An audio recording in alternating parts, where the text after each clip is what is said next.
Speaking of cards, what about that cool card you just bought? Oh, yeah, fuck, man. What'd you buy? You bought some wacky card, right? I bought a crazy, crazy card. Probably the dumbest thing, not dumbest, but like most irresponsible use of my money I've ever experienced. I bought a $2 million.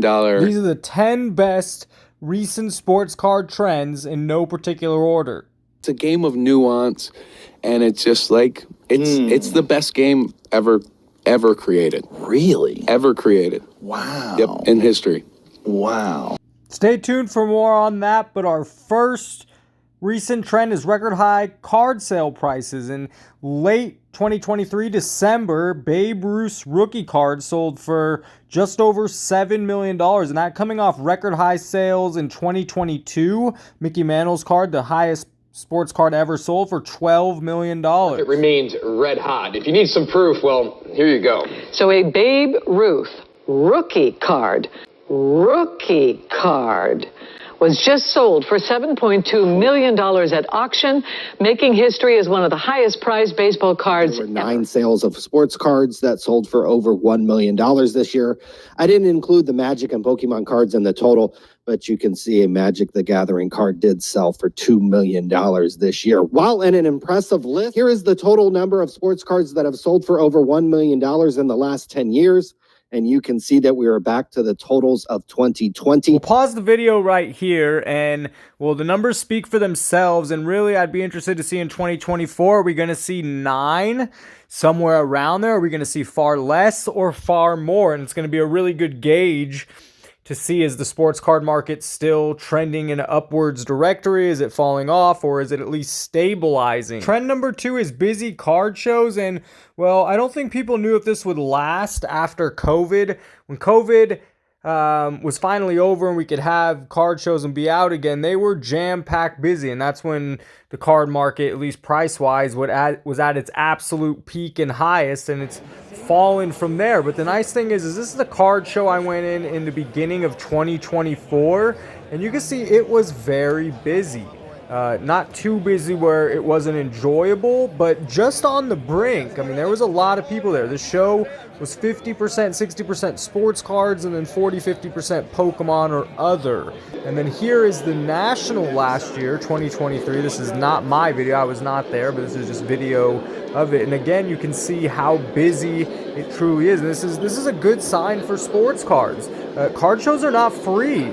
All these people at these card shows are willing to pay a premium for the experience, to be around the cards, for a nice time, and that's awesome. There's a lot that worries me about the card hobby, and especially on the manufacturer side and the top dogs. Grading seems to be conflicted and sometimes a mess, although it's a hobby standard, and I play by the game as well, but you know, this here showing how busy these card shows still are here in 2023 and 2024. I don't see that really slowing down. I think that would have already happened. And at these card shows, it's just all sorts of different ages, different types of people, different types of products available. And it's a good sign for the hobby if these card shows continue to stay, well, busy. Comment below, do you go to a card show a year? Have you been to a card show? When's the last time that you've went? Trend number 3 is hobby box prices are trending down. If we take a look here, you can see you could buy a hobby box of Donruss Elite. It might not be the most elite product, but for $275, you could get a hobby box. In baseball, you can get a 2023 Bowman Chrome. That is a premium product. Hobby box for just $235. And in basketball, you can get a 2021-22 Panini Black hobby box for under $300. Now, I'm not saying run out and go get these. I'm not even saying I advocate buying hobby boxes. However, what I am saying is there's product out there again that's somewhat affordable. I mean, there was a time, again, during 2021, some of 2022, that buying a box was just not reasonable. I mean, you couldn't find anything under $300, $400, $500, and I just showed you 3 different products, and I can show you a lot more hobby boxes that, yes, are under $300 price mark. And here at a recent card show, that same card show I was at, I mean, just tons of different blaster boxes, mega boxes, all different price ranges really that fit anybody's budget or wide variety. And so that's a good thing again for the hobby. I don't advocate buying a ton of boxes and putting your money there. I think you're going to always get a better deal buying singles, but it's nice to see prices at an affordable rate again. If you've got $300 burning a hole in your pocket, what in the hobby should you possibly buy? The answer is 2022-2023 Optic, 67 of 149 on the Kmart Junior. Anybody remember? I don't know. I might be dating myself here. Does anybody remember as a kid going to Kmart, buying blaster boxes, buying the retail boxes? 'Cause I sure do. I sure do. That was my favorite place to go as a kid. And just a huge selection of $20 blaster boxes and retail boxes. I always went with Upper Deck Collector's Choice. That was my basketball product of choice as a kid, just because you get so much more packs. And they have the You Crash the Games and the gold signatures. And as a kid, that was my favorite. So we are looking for a True Gold or a Black Velocity today. Gold vinyl would be nice, but so hard to hit those. Kenneth Lofton Jr., DeMar DeRozan on the lights out, and Jakob Poeltl.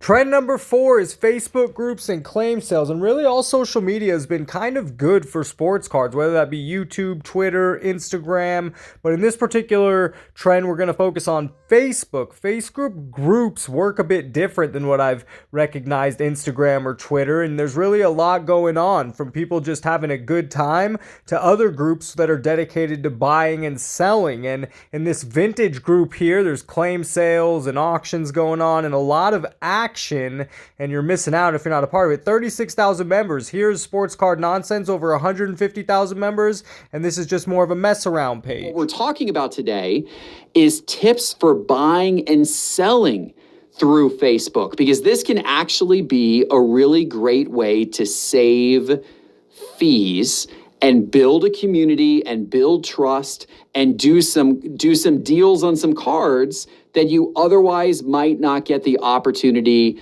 to buy if you're just simply looking on eBay or StarStock or StockX or ComC or any of the other sites out there. The Facebook group marketplace is super dynamic. Cards are being sold. Thousands of cards are being sold every single day through Facebook groups. And so if you are not part of Facebook groups and really understanding how cards are bought and sold online through Facebook, you're missing out on a big part of the hobby. Trend number 5 is the good YouTube card channels. And it's hard to differentiate. You could differentiate for yourself. I know what it is. And I think that some of the YouTube content I just don't love when it comes to sports cards. As a matter of fact, that's why I started this channel, is because it's sensationalized. It's made to glorify and make it look good. It's not as bad as TikTok, but there are some great YouTubers out there like Dan the Cardman, makes excellent, consistent content. Scotty B Cards also making great. He focuses just on baseball, but it's good stuff, very in the know. And then baseball card collector, investor, dealer, someone that, again, a lot of experience and good things to share for the hobby. First card. This one's brand new. This is the 2023 Topps Chrome Update Celebration set. This is actually going to be showing the players celebrating in their dugouts. This is a unique card that I don't know if Topps has ever really done anything similar to this, but obviously you can see the confetti in the background and you can see they're celebrating usually a home run. That's what this set's about, is the celebration after hitting a home run. So we have Julio Rodriguez with the Trident, one of his coolest cards ever. We see Juan Soto getting his photo taken with Tatis and Odor here. I don't know who's taking, that's Machado. That's Machado taking that photo. But it's unique because there's no name, and on top of that, it's all photo-centric, which is new for Topps.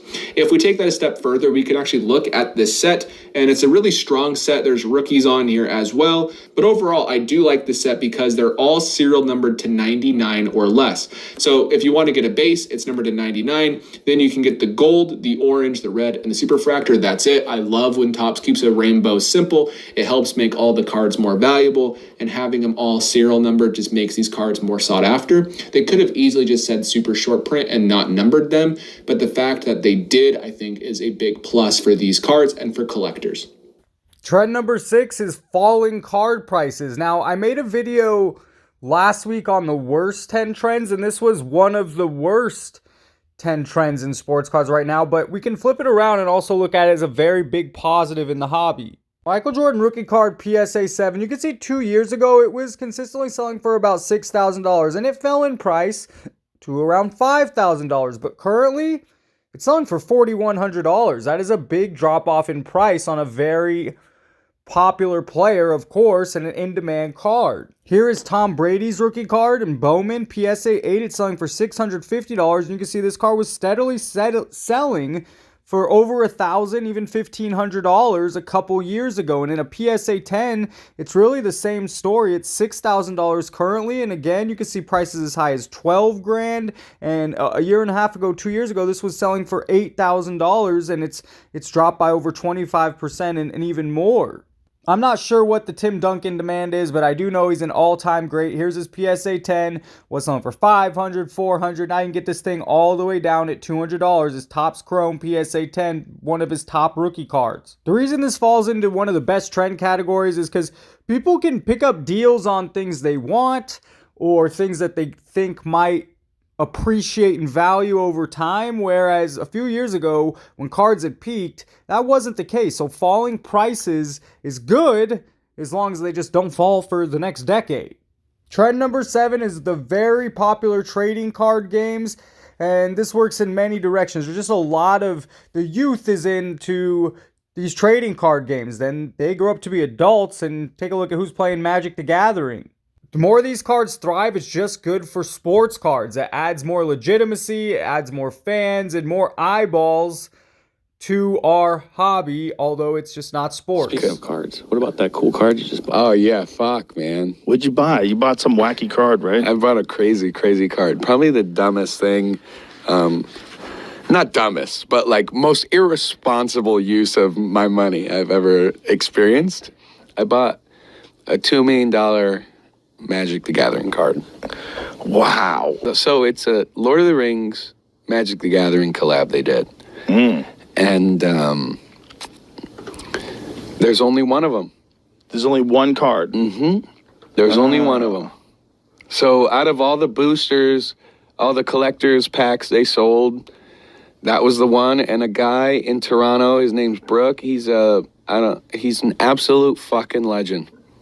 And he worked at Costco, and he went to his local game store, and I don't know exactly how much he wants me to share, but he went to his local game store and pulled it out of a pack, and it was a $2 million card. Wow. Isn't that crazy? It literally is like Willy Wonka's fucking... golden ticket. Yeah, man. It's so fucking cool. Well, as long as it gives you joy. Very much so. Whew, Wrath of God, Mana Barbs, Helm of Chatsuk, Two-Headed Giant of Foris.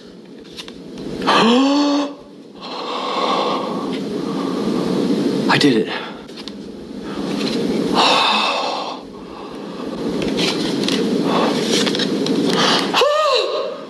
That is 2 Power 9.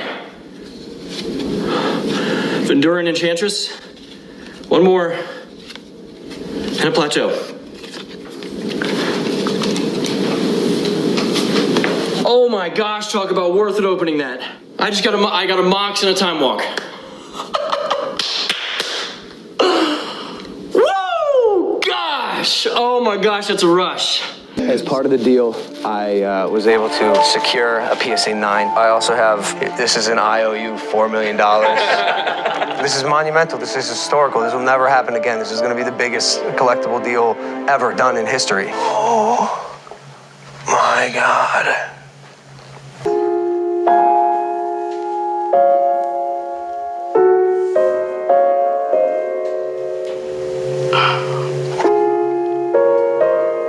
Oh man, it's literally perfect.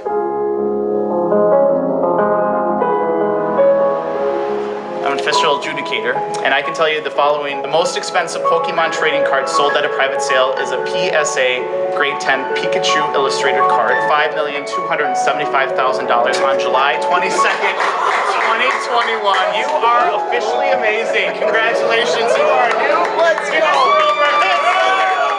When it's all said and done, these are cards. They're sold at the same shops as sports cards many times. They're sold at the same card shows as sports card many times. And with sales like these, it adds legitimacy and publicity to the sports card and complete card hobby.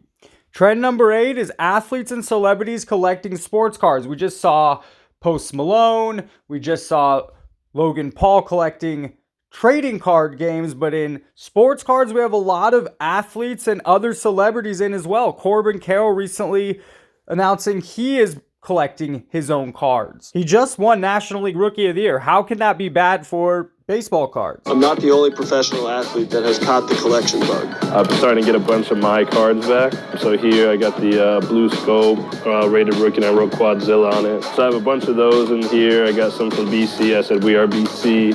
And then I got up here, these haven't gone to PSA yet, but I've really been collecting my 101. So these are 101 printing plates. One of my favorites, this right here, the Rookie Premier out of Absolute 101, the Select NFL pads, and then this one here, the Cleat Immaculate, the Rookie Souls 101. In Green Bay, Packers running back A.J. Dillon has not only become a collector, but a breaker as well. Y'all ready for this? What's going on, everybody? How we doing? Let's get it. Let's pull some heat. This was the first Trout auto I've ever pulled of myself. We went absolutely nuts. We did the slow process of, having the top card on it and slowly revealing. I saw my hands. I said, that's me. And then saw the auto, and to be able to finally get it back, from PSA and you guys, it means a lot to me. So this is definitely a special card. So yeah, it's crazy because I wish I would have collected when I was younger. A lot of guys, I talk to now, like Bobby Witt, he's starting to collect. I think it's good. If I had any advice for guys that are just getting up to the league and having success, is to start collecting your cards. If you have a long, great career, I think it'll mean a lot more to you at the end, just to be able to say you've got your cards. So it's a pretty big deal. So, and the hobby's blowing up. So, besides just bringing great publicity and overall good for sports cards, if it's in earnest and genuine, it's also athletes have lots of money. So if they're in the hobby, they're going to keep these premium cards and expensive cards still selling at high prices, and it's good for the entire market. Trend number 9 is kids collecting. There's no doubt about it. If you go into your local card shop or you go to a card show, there's definitely kids around and about. They're not the majority of people at card shows and card shops, but they're out there collecting. I give sports cards to my students in 5th grade, and they just love them. The absolute biggest way to make sure the card market continues to thrive is the same way in the past. You and me, me and you, us and I, we all bought cards when we were kids. And that's passed on from generation to generation. And so these kids today, as long as they're buying cards, guess what? When they're our age, well, the hobby will be doing just fine. Gold label. So put the auto on the back and then show the single cards first. It's so heavy. Oh my gosh. All right. Oh my gosh. Oh, please be Bo Bichette, Luis Robert, or Gavin Lux. Come on. Brendan McKay, rookie card. Class 1. Pete Alonso, Class 1. This is it. I can't look. I'm going to put this on the back so I don't see the back. Be careful. Yeah. All right. So, actually... don't look as there. All right, so on-card rookie auto. Oh my gosh. You technology class. Whoa! That's the biggest ball in my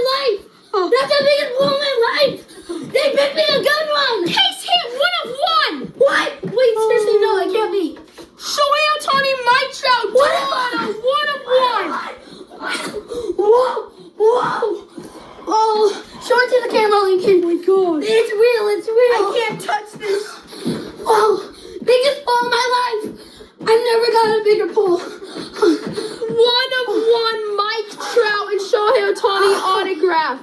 Whoa. Oh my gosh. Wow. Wait, I know how I got that. My cat's right there. It was. Oh my gosh. I'll still be happy if you give me the Rainbow Charizard. Right. That's my favorite card. 1, 2, 3, 4. Lightning.